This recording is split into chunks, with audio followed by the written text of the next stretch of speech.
here with my friend, author, novelist, playwright, the great Jake Lamar. Great man, so great seeing you again, man. And I'm so happy that we're here in Paris because when I knew, as soon as Paris was announced as a host city, all of a sudden I started thinking, man, this is great because there's so much Black history in Paris, right? Which you've documented. And what I want you to talk about, man, is that tomorrow is going to be the 100th anniversary of James Baldwin's birth, August 2nd, I think 1924. Absolutely. And you could tell us, we're in a very special triangle, right? We're at three places that you're going to point out where Baldwin, that has three very important markers for James Baldwin, the great writer. So why don't you take us away, man, kind of place us where we are and why these places you're going to point out is so important to understanding James Baldwin's matriculation through Paris. Yeah, well, there were different waves of African Americans who came to Paris and made a life for themselves here. So the first wave is usually defined in the 1920s. Right. After World War I, and Black soldiers come to Paris for the first time. In the 20s, jazz musicians like Sidney Bechet, right, and most famously Josephine Baker, the dancer, came to Paris and made a life for themselves. The Paris neighborhood where most Black folks settled back then was up in the north of Paris, in Montmartre. So where you live? That's where I live, yeah, exactly. But then in the 40s and 50s, a second wave comes after World War II. And they were sort of headquartered in the Latin Quarter, the Saint-Germain area. Yeah. So right now we're on the Boulevard Saint-Germain. This is the heart of what's known as the left bank, okay, the south side of the River Seine. Right. And this is where the action was happening from about 1946 to 1960. James Baldwin, young, ambitious writer, born in Harlem, August 2nd, 1924. When he's a young man, Richard Wright publishes Native Son. Right, the great Richard Wright. The great Richard Wright, born in Mississippi, comes to Chicago, then to New York, publishes Native Son in 1940. That book was a phenomenon. Richard Wright became the most critically acclaimed, commercially successful, famous Black American writer in history. Right. James Baldwin, 16 years younger, reveres him, just shows up at Wright's house one day in New York, just shows up on his doorstep. He's 19 years old, he's like, teach me, master. So Wright takes Baldwin under his wing, gets him a grant to help him write his first novel. And then Wright, in 1947, comes to Paris and decides to stay here because he was just so sick of the racism in America. Baldwin follows in his mentor's footsteps. His first morning in Paris, he goes to this cafe, Les Deux Magots. And this is one of the cafes at the heart of this stretch of Boulevard Saint-Germain and the area Saint-Germain-des-Prés. Baldwin shows up at this cafe. He's just wandering around, looking for a place to stay. Who does he see sitting at the cafe? Richard Wright. So Richard Wright is there. Not only is Richard Wright there, he's there with an editor of a magazine. Wow. But he tells this editor, hey, hire Jimmy Baldwin to write an essay for you. Because Baldwin was making a name for himself as an essayist and critic. There's an effort these days to sort of turn Baldwin into some kind of a saint, and he was a sort of prophet. He was an amazing human being. He was also not a saint. He was also a very ambitious young writer. Right, he's a very ambitious young writer.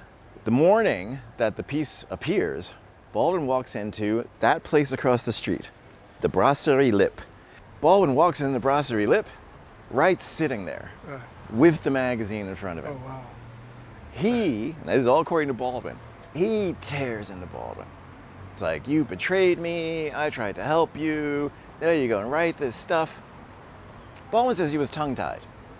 2 years later, he writes a second essay called Many Thousands Gone, which is basically a 20-page demolition of Native Son. Wow. And the thing is, Baldwin's critique is not wrong, Ralph Ellison had much the same critique of Native Son. But Wright and Baldwin meet again, back at this cafe, where they first met in 1948, where Baldwin first arrived and found Wright there. Right. They end up sitting at this cafe in May of 1953, and they had an argument that went on for hours about art and literature and race and loyalty and betrayal. I want to talk about you coming here because basically you came here in 1983. You were born in the Bronx, right? Born in the Bronx, went to a Harvard, Time magazine, right? But you came here essentially because of Baldwin, right? In other words, you didn't come here, yours was not a protest vote to leave the States. Just tell us a little bit about that. Don't lose the story, but you basically followed Baldwin because you read about him in high school and all that. Explain about how he kind of drew you here, Yeah, well, that first novel that Baldwin had so much trouble getting published, finally it came out in 1953, right. And it's called Go Tell It on the Mountain. I was so moved by this book. It's a very autobiographical book. Baldwin's first novel about a black kid growing up in a difficult family in Harlem. I was growing up in a difficult family in the Bronx. I was blown away by this book, and I asked my teacher, who is James Baldwin? And the first thing I remember him saying was, he lives in Paris. Yeah. And I was like, wow, it seemed like such a wild idea that somebody with that background would live in Paris, which I only knew from television. Around the time I was first thinking, well, maybe someday I might like to be a writer. I was thinking, well, maybe someday I might like to be a writer and go to Paris. It's only later that I read Hemingway, Fitzgerald, Gertrude Stein, Henry Miller, the whole American crew.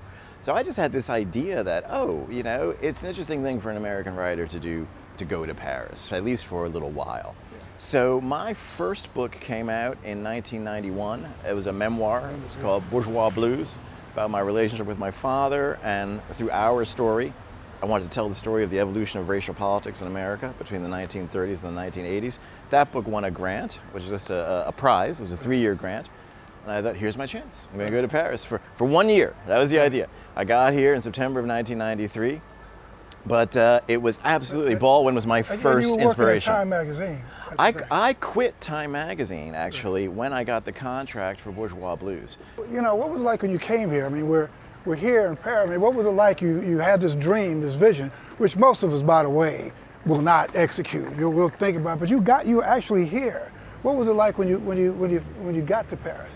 Where I live, it's incredibly mixed, socially, economically, ethnically. And that was an eye-opener for me. I didn't know that about Paris. But, you know, I was meeting fantastic people. I kept thinking I was going to go back to the States. I'd been here for a year, extended my stay for a second year, extended my stay for a third year, then met the woman I would go on to marry. Case closed. She's European, you know, there was nothing for her in America. So I was like, all right, let me just keep living this life that I'm loving. I think, you know, one of the main reasons why American writers, black and white, love Paris, love France, is the respect for the arts in general and for writers in particular that exist in this culture. And it's just a cultural thing. And I give as an example, when I meet a French person for the first time and I tell them I'm a writer, their first question is, what do you write? When I meet an American for the first time, I tell them I'm a writer, their first question is, would I have heard of you? And it's very revealing because, you know, the French person's interested in writing. The American's interested in, are you a famous writer? Are you a rich best-selling author? I think for a lot of Americans, writing has no intrinsic value. It's what are you going to get from your writing, you know? And I think here, you know, and you can speculate forever about why these differences exist, but I think in France there's just an appreciation for the arts, for literature, for taking time to read. Since I'm neither rich nor famous, it's been nice for me to live in a culture where what I do is appreciated on a fundamental level. Oh, I should point out, you've written a number of great novels. You wrote a novel called Viper's Dream. And just last month, you won the Dagger Award, very prestigious award. I think it was July 4th. It was a very prestigious award. Yeah. So you are famous. Well, it's on a scale, you know, it's on a scale. But yeah, a writer I mentioned earlier, Chester Himes, an African-American writer here, who was really, you know, you could argue that the father of black American crime fiction. He lived in Paris for years. He was first appreciated in this country. Why don't you tell us about Cafe Flore? And then, of course, we've gotten an Olympics here. And now, you've been here since 1993, so you could also talk about what the Olympics are like from the perspective of of an American living in Paris, but tell us a little bit about Café Flore. Yeah, so Café Flore, we're in this triangle of important places. Café Flore is where James Baldwin used to go to write. Because again, this neighborhood was very different in 1948. And Baldwin, broke as he was. It's kind of like the hood. Yeah. Well, just down on his heels. Down at the heel. It was. I wouldn't go as far as say the hood, but it was just a little. Quite it was a little rundown. But the intellectuals used to hang out here, so it was kind of more like Greenwich Village, I'd say. But Baldwin, given the hotels he was in, these hotels weren't heated. He didn't have heat in his hotels, so he would head for the Café Flore as early as he could and write upstairs. And as he said, he would start the day drinking coffee, and then as the day wore on, it would turn to alcohol. But that's the thing about Paris cafe life. I mean, you can sit in a Paris cafe with a cup of coffee for 3 hours. No one will tell you to go. No one will tell you to leave. You don't have to order anything else. It's just a whole different mentality about time and money. That's been my Olympic experience. Yeah. The Cafe Olympics. Oh yeah, absolutely. That's what you do here. You hang out in cafes.